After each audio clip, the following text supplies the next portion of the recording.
Before we begin, I want to let everyone know that this is a true story. Not a single detail has been fabricated. During my first year of middle school, I developed a bit of a reputation as a wild child, and I've had several run-ins with our school's resource officer. One day when I was at home watching TV in the living room with my sister, someone rang the doorbell. This startled my younger sister because our parents weren't home.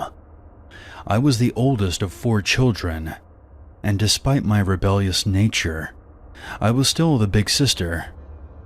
I wasn't too worried about someone at our door because I figured it was probably the mailman or one of those annoying solicitors, or perhaps it was our neighbor checking in on us.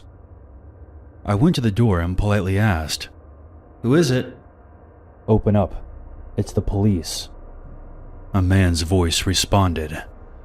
By the way, our door had no peephole. That's a whole other story. But I could tell there was something off about this man's voice. It seemed cold and detached. I turned to my sister. "I don't know if this guy's really a cop. Go upstairs and go check on Jason and Ashley. I'll handle this." She darted up the stairs. The guy on the other side of the door began asking for somebody by name, claiming that they lived there. "I think you got the wrong place. No one by that name lives here." "Well, I have a warrant that says otherwise. Are you lying to me, young lady?" "No, the guy that you're looking for doesn't live here." "Then who just ran up the stairs?" This immediately creeped me out. There was a long window by the front door. It had one of those thick frost layerings. It wasn't easy to tell who was inside if you were on the outside looking through it. But it didn't look like he was standing in front of the window.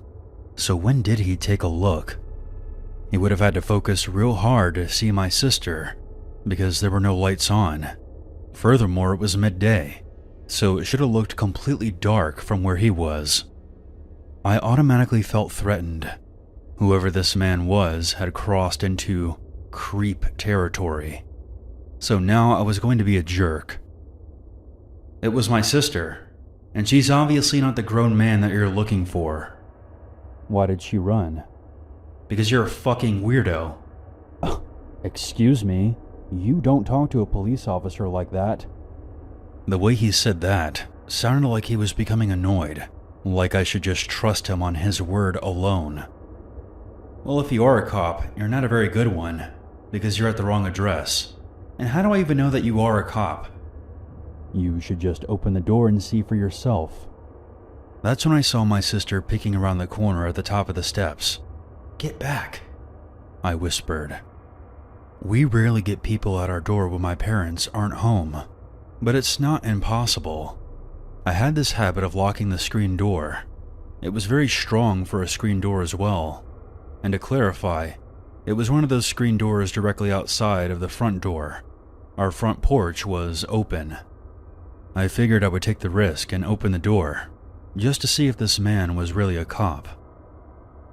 When I opened up, the man on the porch did look like a cop.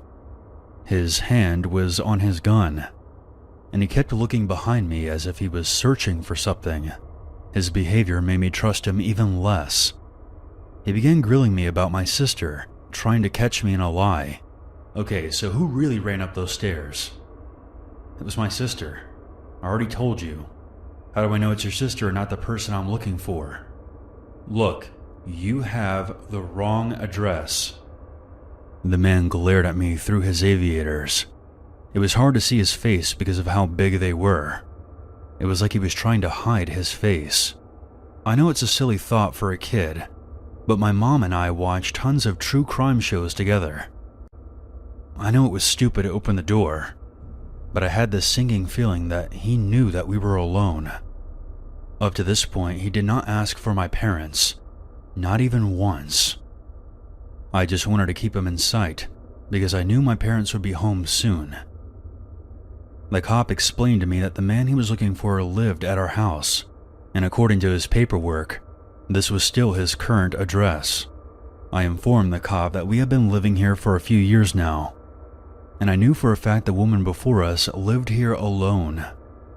This frustrated him, and he informed me in a demanding tone that he was going to check the house himself. No you're not. Young lady, you're interfering with police business. Now open up the door before you get in trouble. I'm not stupid. I know that you need special court papers to come inside. I was in a stubborn mood, and nobody wins against me when I'm in a stubborn mood. Unless, of course, you're my parents. Cop or not, this man wasn't coming inside the house, or going anywhere near my siblings. That's when he demanded to speak to my parents for the first time. Where are your parents? I want to speak to them about your behavior. He was trying to use the get me into trouble tactic to frighten me. In reality, my mom was far scarier than him.